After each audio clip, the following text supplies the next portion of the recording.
సర్పంచ్ గా గెలుపొందినటువంటి విజేందర్ గౌడ్ గారికి కంగ్రాచులేషన్స్. అలాగే నాకు ఓట్లు వేసిన ప్రజలకి కృతజ్ఞత తెలుపుతున్నాను. తెలంగాణలో సర్పంచ్ అభ్యర్థిగా గెలుపొందిన ప్రతి ఒక్కరిని ఒక క్వశ్చన్ అడగాలనుకుంటున్నాను.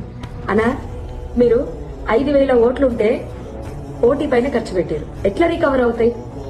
మాక్సిమం నెలకి 5 లక్షల పైన ఫ్రాడ్ చేయాలని అవి రికవర్ అవ్వాలంటే. పోనీ రాష్ట్ర ప్రభుత్వం నిధులు ఇస్తుంది, మీరు పనులు చేసుకుంటే బిల్స్ వస్తాయి అనుకున్నా రాష్ట్ర ప్రభుత్వం దగ్గర నిధులు లేవు, మీరు పని చేసుకున్న బిల్స్ రావు. ఎట్లా రికవర్ అయితే? మీ ఫ్యామిలీస్ రన్ అవ్వాలి, మీరు మళ్ళీ వినాయక చవితులకు దసరాలకు పెట్టే అమౌంట్ కావాలి, మీరు సంపాదించేది పక్కకు పెట్టండి. ఇవి రికవర్ అవ్వాలంటేనే నెలకు 5 లక్షలు అవుతాయి.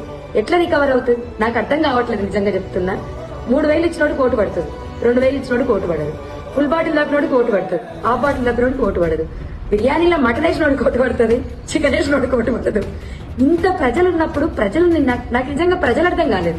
అన్నిటికన్నా నేను బాధపడ్డ విషయం ఏంటంటే, బీటెక్లు ఎంటెక్లు చేసి కూడా జస్ట్ 2,000 ఇచ్చి ఒక బిర్యానీ పెట్టి బ్లాక్ డాగ్ ఇస్తే ఓటేసి, ఇంత దౌర్భాగ్యపు వ్యవస్థలో చదువుకున్న వాళ్ళు ఉన్నప్పుడు ఎవరైనా ఏం చేయగలుగుతారు? దేశం ఎట్లా మారుతుంది? నాయకులను ప్రశ్నించే హక్కు మీకుందా? చదువుకున్న యువకులకు నాయకులను నిలదీసే హక్కు ఉందా? లేదు. మీకు ముమ్మాటికి హక్కు లేదు. నిలదీస్తే నిజంగా చెప్తున్నా, అది మీ తప్పు కూడా. నేను చెప్తున్నా, ఏ హక్కుతోటి అడుగుతారయ్యా మీరు గెలిచిన నాయకులని? ఏ హక్కుతోటి అడుగుతారు? బుద్ధుందా? నిజంగా చెప్పాలంటే 2,000 full bottle Black Dog bottle food, వీటి కోసం ఓట్లు అమ్ముకునేటోళ్ళు రేపు ఎట్లా అడుగుతారు? నాయకులను ఎట్లా ప్రశ్నిస్తారు? మీరు ఇప్పుడు ఫోన్ చేస్తారా? నాకు ఈ పనులు కావాలి, ఆ పనులు కావాలని అంటారా? మీరు చేస్తే వాళ్ళు ఎత్తుతారా? వాళ్ళ తప్పేముంది? నిజంగా చెప్పాలంటే వాళ్ళు బిజినెస్ చేశారు, మీకు ఓటు వాల్యూ ఇంతని చెప్పారు, మీరు అమ్ముకున్నారు.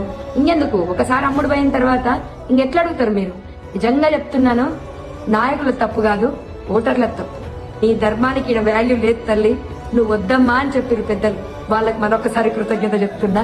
మీరు మారనంత వరకు ఈ సిస్టమ్ మారదు, ఇండియా మారదు. ఒక్కసారి ఆలోచించండి.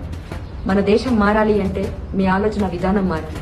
ఎందుకు చదువుకున్నాం? నాకు పడ్డ ఓట్లయితే నాకు పరిచయం లేని వాళ్ళు వేసిన ఓట్లు, ఓన్లీ నా గురించి విని వేసిన ఓట్లు అవి.